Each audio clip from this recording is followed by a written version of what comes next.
Muy buenas, o como suelo decir en mis vídeos, welcome back, bienvenido o bienvenida de vuelta a este canal, gracias de corazón por estar viendo este vídeo. Y solo quería hacer una pequeña aclaración antes de que vieras el vídeo, y es que vas a ver que este vídeo tiene una técnica un poco rara, está peor grabado que los que suelo hacer hoy en día, pero esto no es por nada, sino porque este vídeo no es nuevo, no lo estoy grabando ahora para el canal, sino que es un vídeo que yo estrené el 19 de julio de 2020 en el canal de La Guardilla del Cineasta. Este canal fue con el que yo empecé en YouTube hace 3 años, en mitad de la pandemia, pero a día de hoy, como estoy llevando este canal de Fran Garfo adelante, que es el mío personal, junto con los directos, y eso en mi tiempo libre porque estoy estudiando y haciendo otras cosas, normal al haberse acabado ya la pandemia, pues no tengo tiempo ahora mismo de llevar 2 canales adelante. Entonces el de La Guardilla va a seguir ahí para el recuerdo y de vez en cuando iré subiendo algo de contenido, pero muy esporádico, pero esos 22 vídeos que hice para ese canal de cine que están muy currados y que les tengo mucho cariño, quería que estuvieran también aquí en mi canal personal. Por eso vas a ver que los vídeos que suba a continuación que tengan esta mini presentación delante son los vídeos que yo subí para La Guardilla del Cineasta y por eso llevan el logo de La Guardilla, y por eso vas a ver que la técnica empieza estando bastante peor y después va mejorando según iba avanzando yo en los vídeos poco a poco con los años. Pero igualmente son vídeos a los que le tengo muchísimo cariño, que quedaron muy guay y que quería tener por aquí para que pudierais disfrutar. Igualmente vais a tener por aquí los vídeos como siempre de videojuegos, que eso sí que los estoy grabando ahora mismo con la técnica de hoy en día. Vais a tener los vídeos de 1 minuto, vais a tener los resubidos de los directos, vais a tener el contenido como siempre, pero quería empezar a hacer contenido de cine también en el canal, y antes de ponerme a hacer contenido de cine nuevo, quería resubir, como digo, estos 22 vídeos que ya hice para el otro canal. Así que espero que te gusten y que disfrutes muchísimo de este vídeo, que fue el primero que yo estrené en YouTube el 19 de julio del 2020, con 10 curiosidades sobre cómo se hizo la película Jaws. Muy buenas, bienvenidos a La Guardilla del Cineasta, yo me llamo Fran y hoy vamos a aprender 10 curiosidades sobre cómo se hizo la película Tiburón.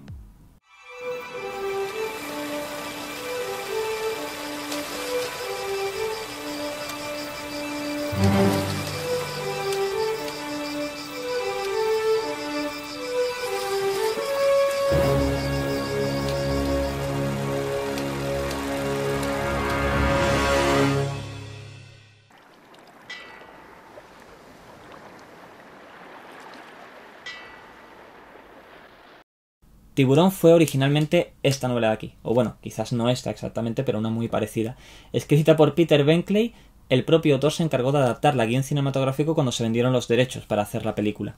Además, el título original no era Tiburón, que se traduce en inglés como Shark, sino Jaws, que se traduce al castellano como Mandíbulas. Spielberg escribió su propia versión del guión y finalmente contrataron a Cargo Trief para que hiciera la tercera y definitiva versión, que fue la que se grabó, sobre todo para dotarlo de más comicidad y para darle más naturalidad a los diálogos. Cargo Trief, después del rodaje de la película, escribió este libro, El diario de Tiburón, en el cual habló de todo el proceso de producción, de todo el rodaje de la película, y que es una maravilla para cualquier director de cine en ciernes o para cualquier persona que esté interesada en cómo se hizo la película. Además, Cargo Trief se encargó de escribir el guión de Tiburón 2 y Tiburón 3D, las secuelas de la película original, e interpretó en Tiburón 1 al personaje de Meadows, que en la novela tenía muchísimo más peso del que finalmente tuvo en la película.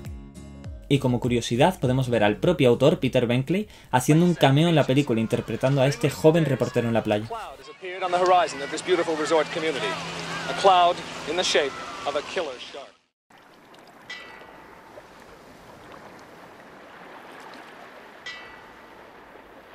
Los productores de Tiburón fueron Richard Zanuck y David Brown, que además descubrieron el proyecto casi por casualidad, básicamente porque la esposa de David Brown, Helen, era la editora de la revista Cosmopolitan y su marido leyó en la revista una reseña sobre la novela Tiburón.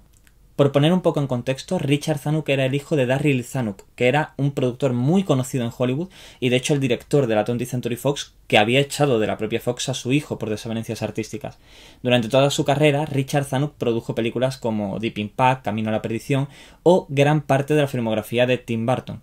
David Brown, por su parte, trabajó en la Fox a las órdenes de Zanuck padre antes de que echara a Zanuck hijo, y allí fue donde se conocieron. A las órdenes de Zanuck padre estuvo trabajando en la producción de películas como Love Me Tender, que fue la primera película de Elvis Presley, o en Sonrisas y Lágrimas. Y cuando se fue de la Fox y empezó a hacer películas con Richard Zanuck, hijo,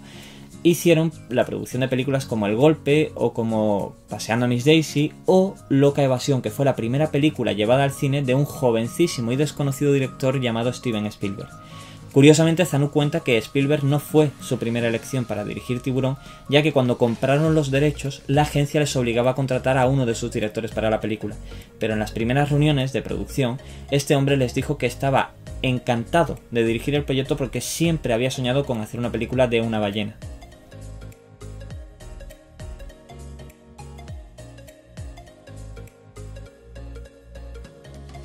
Evidentemente, ya que la película no trataba sobre una ballena, sino sobre un tiburón, y parece ser que este hombre no se había enterado, lo despacharon y pudieron contratar finalmente a Steven Spielberg para dirigir la película.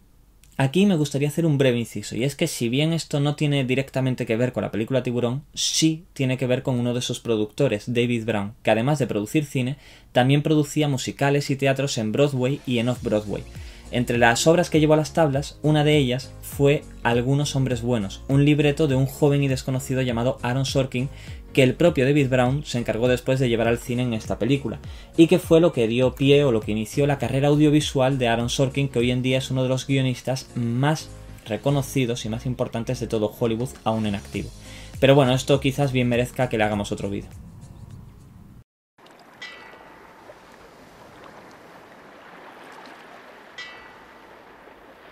Para el reparto de Tiburón barajaron muchísimos actores, algunos como John Boyd, Jeff Bryce, Timothy Buttons, Lee Marvin o Sterling Hayden, entre muchísimos otros. Finalmente, el reparto protagonista recayó en estos tres actores. El jefe Brody fue interpretado por Roy Schneider, que era más conocido por haber interpretado al compañero policía de Jane Hackman en The French Connection. Matt Hooper fue interpretado por Richard Dreyfuss, que fue una recomendación personal que le hizo a Spielberg su buen amigo George Lucas, que acababa de dirigir a Dreyfuss en la película American Graffiti. Y curiosamente, la primera vez que le propusieron a Dreyfuss hacer el personaje, se negó porque dijo que iba a ser un coñazo grabar esa película. El personaje de Quint fue interpretado por Robert Shaw, que había trabajado antes con los dos productores en la película El Golpe y que era muy reconocido en la época por películas como Desde Rusia con Amor o Un hombre para la eternidad. Finalmente, los tres actores conformaron una energía única en pantalla que ha perdurado hasta nuestros días. Y curiosamente, Lorraine Gary, que fue la que dio vida al personaje de Ellen Brody, sí fue la primera elegida del reparto y además la primera opción de Spielberg para ese personaje, aun a pesar de que era la única que no había hecho cine antes, y Spielberg la conoció a través de una película para televisión titulada Los crímenes de Marcus Nelson.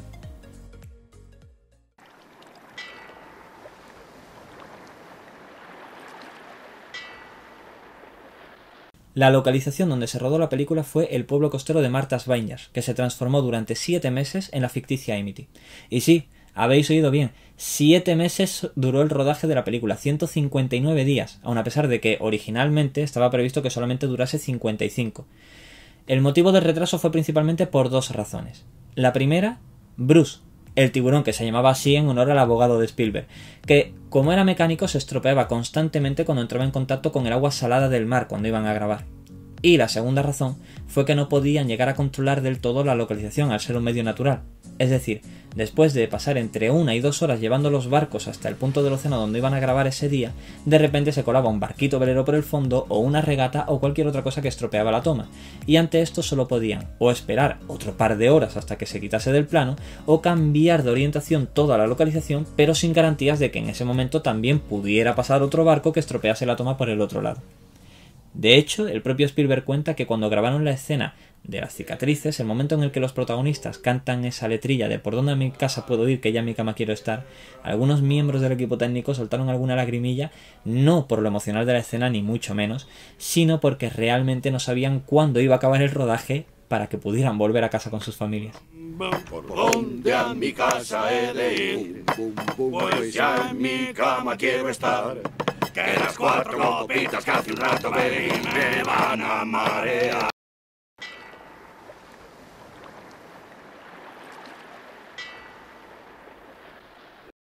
Y ahora que hablamos de la escena de las cicatrices, el famosísimo monólogo de Quint sobre el Indianapolis fue obra de Howard Sackler, que era un dramaturgo y guionista muy conocido.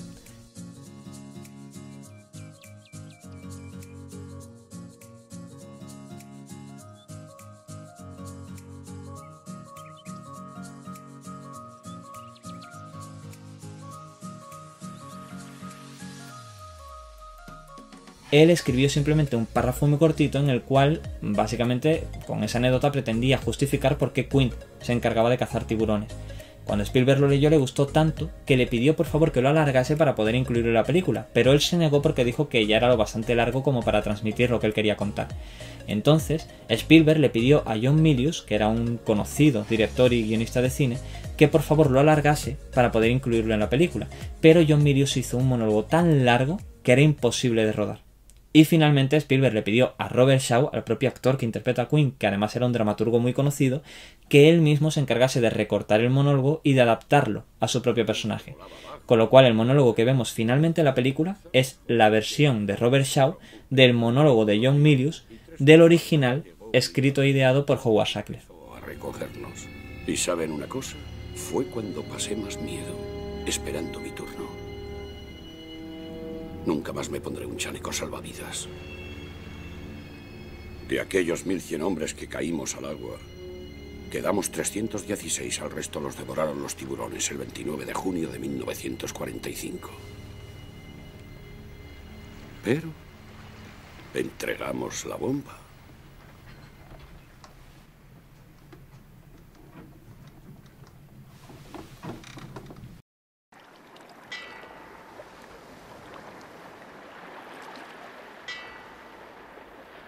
El Orca, además de ser el barco en la ficción de Quint, también era evidentemente un barco real que el equipo de la película, el equipo de producción, adaptó para poder grabar en él. Entre las modificaciones que le hicieron, la principal fue que cambiaron los ojos de buey o las ventanas del barco por esta gran cristalera enorme por la que se veía todo el océano alrededor.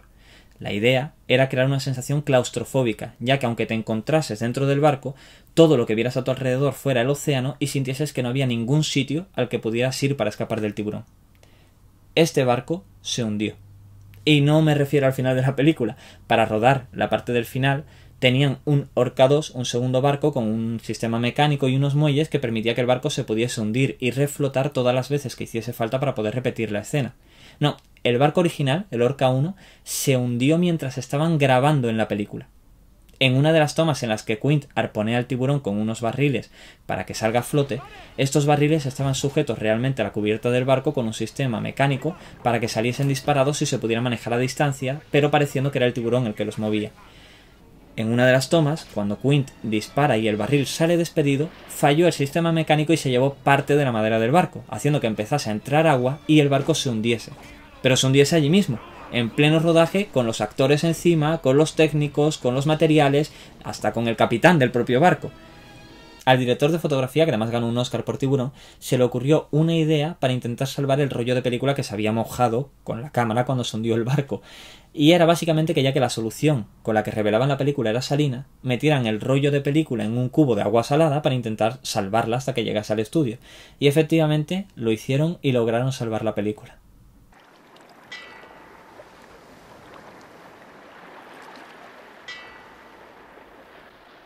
Tiburón fue la segunda película en la que John Williams colaboró con Steven Spielberg. La primera había sido Loca Evasión.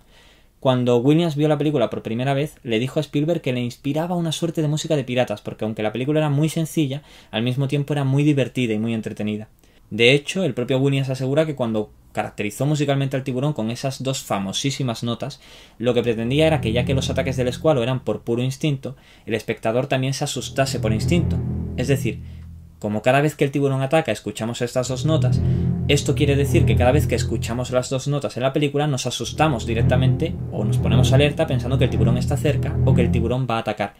Curiosamente el objetivo que consiguió fue doble, ya que cuando el tiburón ataca sin que suenen las dos notas, nos asustamos todavía más porque nuestro cerebro se relaja y no piensa que el tiburón pueda estar cerca. También puedo llevarlo yo. Baje a echar esta porquería.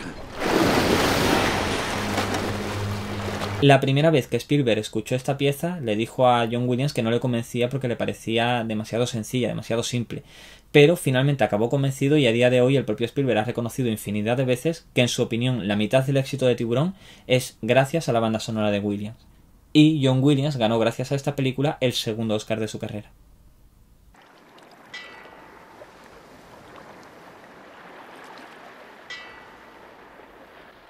La Junta de Calificación de la Asociación Cinematográfica de Estados Unidos, que estaba presidida en aquel momento por Richard Heffner, se encargaba de clasificar las películas antes de su estreno en cines. Los productores de Tiburón querían que les otorgaran una calificación de PG, que significa que pueden ir a verla menores acompañados por un adulto. Para conseguirlo, alegaron a la Junta que no esperaban que nadie que fuese a ver la película Tiburón fuese a imitar en la vida real la violencia de la película, porque no creían que nadie después de ver la peli en un cine se fuera a una playa y se pusiera a comerse gente en la costa o a hundirla hasta el fondo del océano. De hecho, también alegaron que las fuerzas de la naturaleza son innatas, a la infancia y pusieron el ejemplo de Caperucita Roja, que cuando la escribieron los hermanos Grimm se convirtió en uno de los cuentos, en una de las historias más terroríficas y que pretendía únicamente advertir a los niños para que no fueran solos por el bosque y para que pudieran aprender. Finalmente la Junta accedió con la única condición de que acortasen una escena de la película en la que se ve una pierna seccionada cayendo al fondo del océano, y Spielberg evidentemente aceptó sin dudarlo, ya que era lo único que le habían pedido cuando él esperaba que pidiesen mucho más. Curiosamente, después del estreno de la película, en lugar de los niños, fueron los padres los que mandaron cartas a los productores diciendo que después de ver la película le habían cogido realmente miedo al agua.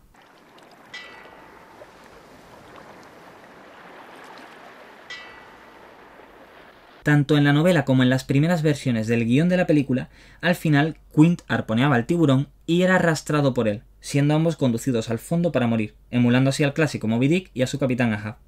A Spielberg este final le parecía deprimente, y él consideraba que necesitaba un cierre mucho más épico y más grande de la historia.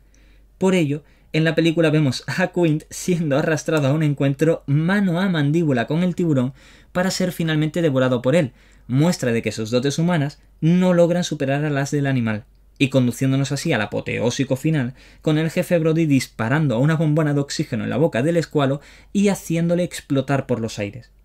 Peter Benchley le dijo a Spielberg que este final era absurdo y demasiado fantástico, y que los tiburones no explotan como una refinería, pero Spielberg le contestó que le daba igual, y que si tenía atrapado al público durante 2 horas, se creerían lo que les contase durante esos 3 minutos finales porque ya efectivamente los tendría atrapados, y que él quería al público en pie y gritando al final de la película que eso es lo que debe pasarle a ese animal.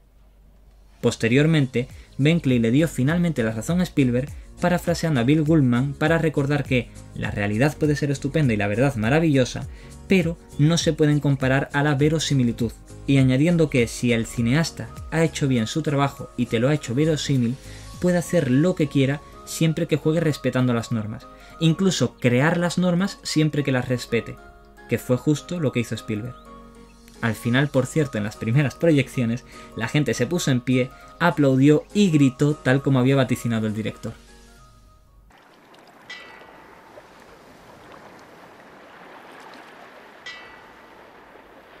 Cuando se estrenó Tiburón se convirtió en el primer gran blockbuster veraniego de la historia del cine, recaudando más de $100 millones antes de su estreno internacional,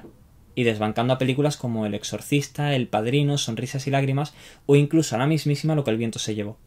Lo más curioso es que no solo se convirtió en un hito en la historia del cine, sino que además se convirtió en un fenómeno social y cultural, ya que era imposible no acordarse de la película cuando veíamos pues una aleta de tiburón, cualquier pieza de merchandising de las millones que salieron, o el póster en el que ese tiburón va a comerse a la desprevenida bañista y que tantas veces se ha parodiado, o es imposible no pensar en las 2 notas de John Williams cada vez que nos bañamos en una piscina o en la playa.